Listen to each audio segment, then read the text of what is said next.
You shouldn't have to leave this city and go do entrepreneurship somewhere else just to be seen and supported. Can I build what's missing? And let me tell you, I did all of my fundraising in pitch competitions. So I kept pitching.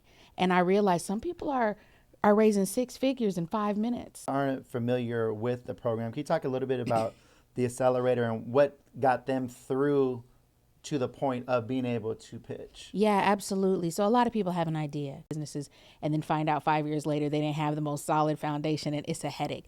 Can you talk a little bit about, and this is kind of where I like to share something for our folks watching, where they could be, and maybe it's not in pitching or economic development, but if you're working at an organization or you're on a team and you're doing some kind of event and you're ready to take it to that next level, what does that look like? What kind of like things did you kind of realize in terms of where we were at and where we needed to go, and at what point it's like, hey, we can produce at this level internally, we need some partners to produce at that level?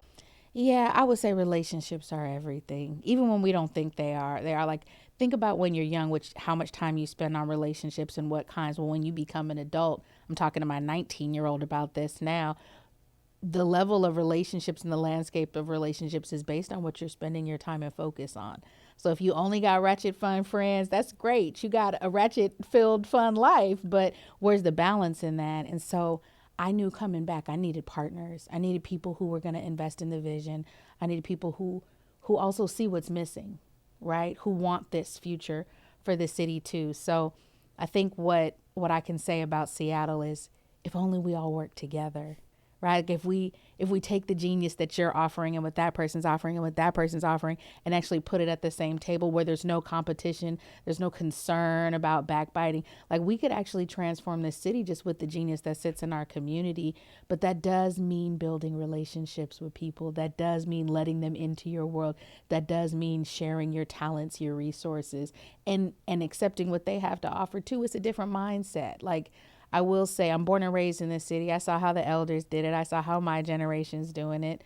But when I leave and go to other places in the South or different areas, you see more willingness for people to really work together. They're like, I'm on that. You on that? We all on that. We got you. We're doing this. Mm-hmm. And everybody's a part of that vision. In Seattle, it tends to be a little bit more siloed, Mm-hmm. right? And I think people are learning how important it is to combine, collaborate, and collectively work together to create something special. I see that in everything you're doing. I see that in other people in the city too. But those relationships are key.